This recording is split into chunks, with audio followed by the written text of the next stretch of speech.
On April 21, 2021, Harriet Kafui Hiachi was laid to rest at Agotime Petoi in the Volta region. She was only 25 years old when her boyfriend allegedly ended her life in tragic circumstances.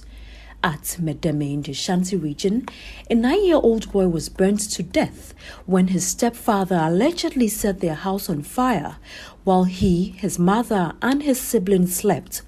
Also, a 34-year-old Beninese woman, Beatrice Ngboso, also had her life ended in Denu in the Volta region after her husband, Gali Golo, allegedly brutally assaulted her over suspicions of infidelity.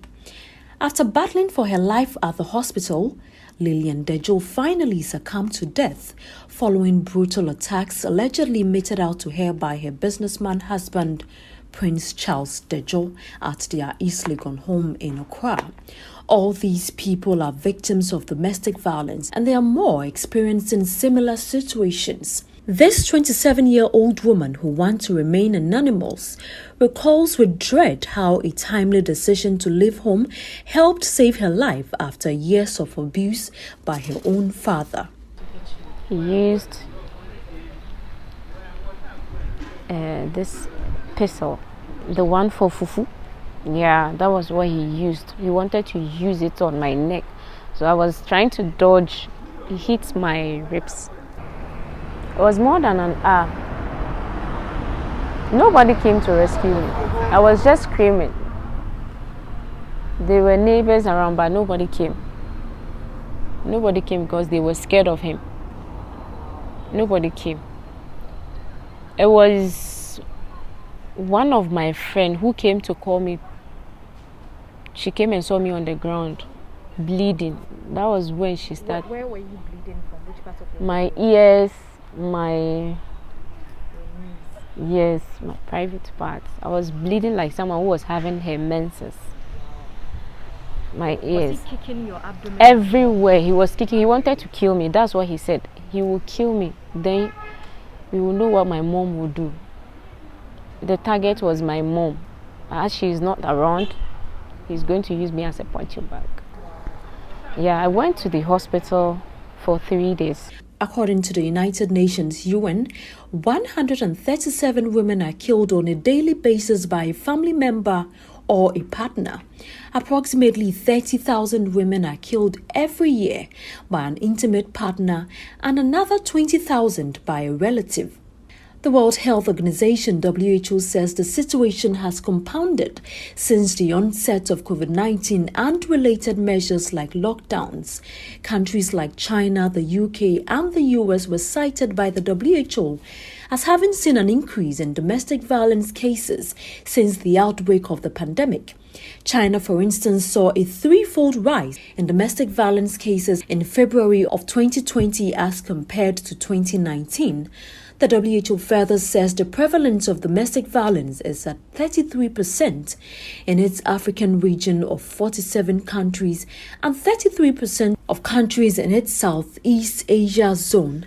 Dr. Angela Dramina-Boaji is the Executive Director of ACT Foundation Ghana, and she narrates the harrowing experiences of some victims who come to her shelter for help. I remember one woman who came to us who had almost been strangled by her husband with a child. Eventually we had to shelter her and she couldn't sleep.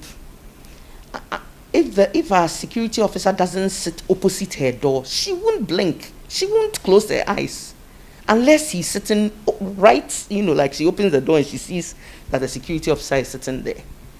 The fear that she was in. Yes. And the fact that the husband seems to have a little power, he knows people, the kind of person you can't touch. And somebody like that, you work with them until they feel that, look, they can stand on their feet, hold on to the hand of God and overcome that. And this is somebody you're married to whom you almost choked to death. And that wasn't the first time. So these are real. I can go on and on. Globally, the victims of domestic violence are overwhelmingly women.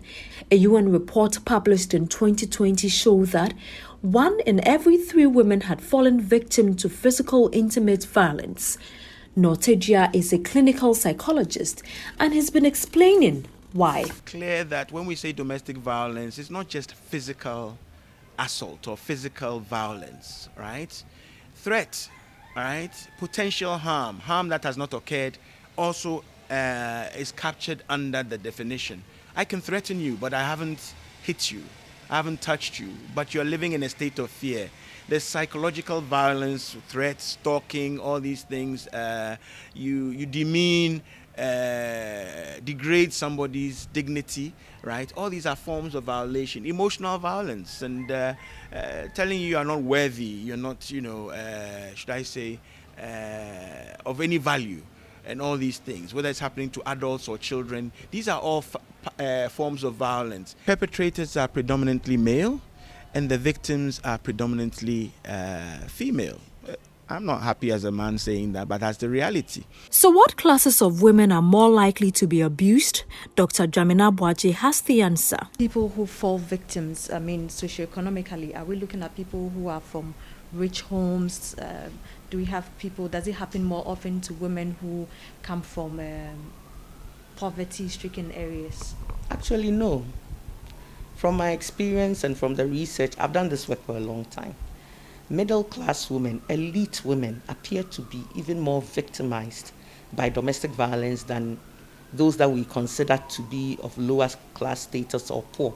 Of course, if you are poor, you come from a lower class status, if you like, in society, it means that you find it more difficult to exercise your options because of your lack of resources. But it will interest you to know that people like you and me who have been to school, who maybe come from good homes, so-called, and so on, there seems to be a higher stake in them falling victim to domestic violence and in staying in the abuse because of the stigma, because of loss of benefits, marriage. If I have to let go of my Mrs. status, the way people will view me in my society, my church, those things. If people even get to know that I'm being abused. So you would find quite regularly that abused women, educated women, they'll have bruises and they'll tell the doctor they walked into a door, they fell from the bed. They'll use a lot of makeup and wear heavy goggles, eyeglasses and so on to hide these abuses. And so abuse knows no class. It knows no race. It knows no ethnicity. It knows no poverty status. You would find across board that domestic violence happens to all manner of people. And in our work here, we've seen all manner of class of people. But it looks like as though the middle class and the elites find it more difficult to deal with it than even those who have lower education and lower economic status. Despite the startling statistics, domestic violence is among the most underreported crimes worldwide. Dr. Jamina Boaji explains further. Why do you think people find it so hard to report their abusers? Well, in the past, it is like, where will I go? If you try to report even to your family, they'll tell you this is part of marriage. Abuse is very normalized in our society for a very long time. If you go to the police station, they'll tell you we are fighting other cases, robbery. We are thinking of armed robbery and murder, and you come with please go to the Busiapeni and settle the case. So in the past, it used to be, where will I go? Who will believe me? Who will have me? And help me keep safe. Now that there are institutions like DOVVVSU and so on, of course, there's more reporting happening there. But the same kinds of underpinnings in our society still stay. I don't want to leave, or if I report, what will happen to my marriage? What will happen to my children? Okay, where will I go? Who will take me in? I left home. My place has been taken over. So many reasons. That's why people fail to report. Also, I must admit that sometimes they don't get the kind of response that they expect to get when they go to the institutions, sadly. What are the red flags one needs to look out for in a relationship, and at what point should one walk away? But a person can tell you, I don't want you to work, because if you work, somebody will give you a lift, and I don't like that. Things like that in itself is a big red flag of abuse. Exactly. But maybe that might not set you running for cover or seeking help or whatever. But where somebody starts battering you, slapping you about, throwing you at walls, things like that, you can't say this is the first time. And when he finished, he apologized and he begged me and he said he wouldn't do that again. The devil made him do it, I should do the right thing and none of these things will happen. You need to seek help. You need to speak with someone. You need to think about your safety. It is so important because women have died in situations like that. Women have died. They didn't think they would die, but they died. As we've seen in the last incidents of domestic violence that have been recorded in this country, So to say that I'm waiting is always a problem. Act. When you see the signs that are coming of suppression, controlling behavior, burst of anger, throwing of fists, very deep insults like, who do you think you are, you dirty person, things like that. Don't take it lightly. Speak with somebody who has some sort of control, let me put it that way. Okay, I don't like using the word so much, over this other person. Yes, assess your options. The question that remains is whether governments have done enough to curb this canker. I would commend what we've done so far, but in so many ways too, I'm disappointed in the sense that I think we've gone backwards, right? We've lost capacity. We train very dedicated policemen and women in DOVVSU and generally, right? But I guess it's a track that has no honor. You watch your colleague going for peacekeeping and other things and growing in rank, and you are sitting in DOVVSU, maybe it's a slower track. So we've lost capacity across the landscape, okay? Again, when it comes to shelters, you hear of ARC Foundation, a few places. You need to put somebody somewhere safe. Sometimes a family member is not the safe place because the perpetrator can find you there.